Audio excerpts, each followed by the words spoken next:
Hey, sports fans, welcome back to the Fool Show. Of course, I am Foolish Phil. I just wanted to give you my thoughts on Michigan's 63-10 victory over Northern Illinois today. And honestly, right off the bat, this game went about as well as you could ever really hope it would. Obviously, if you didn't catch the game, the offense was unstoppable with even the first string and even the second string in there, I should say. And Michigan scored 9 touchdowns on their first 9 drives. It was just unstoppable. The Northern Illinois defense could not stop the run. They got gashed for, I think, 8 touchdowns. Also, the passing game was open. Michigan didn't pass much, but again, I would have to say I was happy with the passing game, what they got. They did some deep balls, and there were plays there. Obviously, Johnson caught a 87-yard touchdown pass. There were some other deep throws. One could have been a pass interference that wasn't called. Another one was called. Another one was open, and then it was to Johnson again. And listening to the radio show on the way home, they said that that Johnson just kind of stopped. He turned his shoulders to look for the ball instead of kept running, so that's why he was a little bit overthrown. It wasn't really McNamara who overthrew him. It was that he stopped running. Again, that would be for coaches to pinpoint, and obviously look at replays that I don't have the option of seeing. But I was happy with the passing game I saw. So, I mean, I would have preferred Michigan to have passed 20 times. Again, Michigan passes for 11. I think McNamara went 9 for 11. One of those was a throwaway.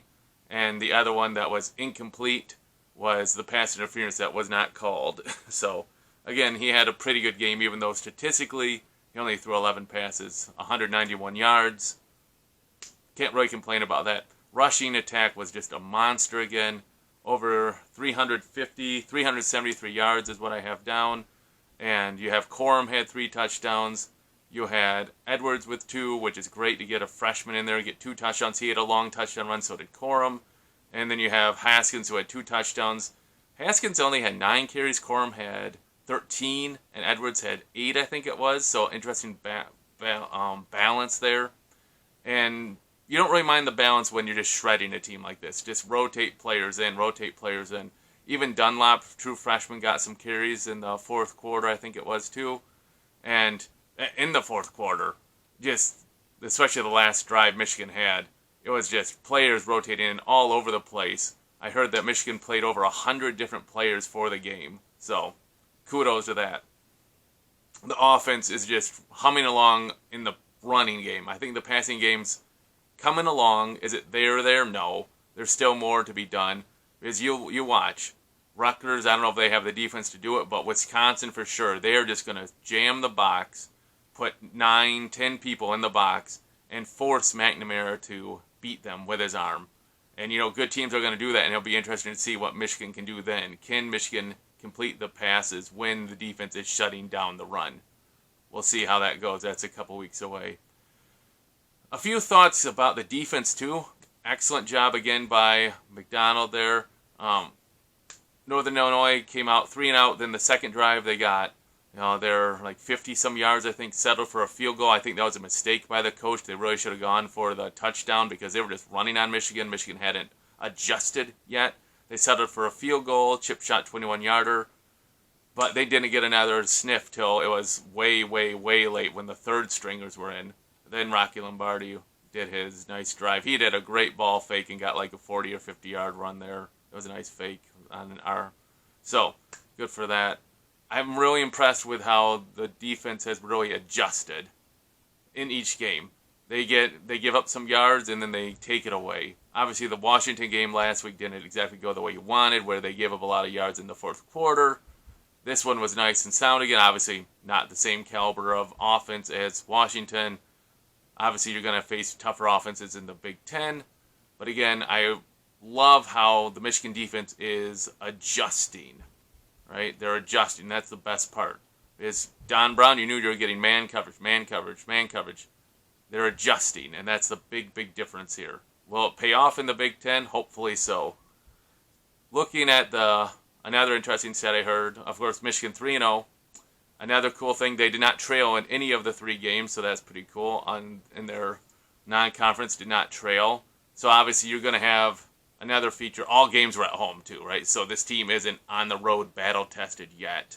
So that's going to be an interesting thing when they head to Wisconsin in 2 weeks, I think it is. So that'll be something to watch. Special teams was great. Obviously, Moody didn't do any field goals, but his extra points were going great. I love it when the ball goes over the net into the crowd on an extra point. Also, loved having A.J. Henning returning punts. He seemed to be really quick, and he's made some nice cuts. Big return yards there, so that was a really big plus.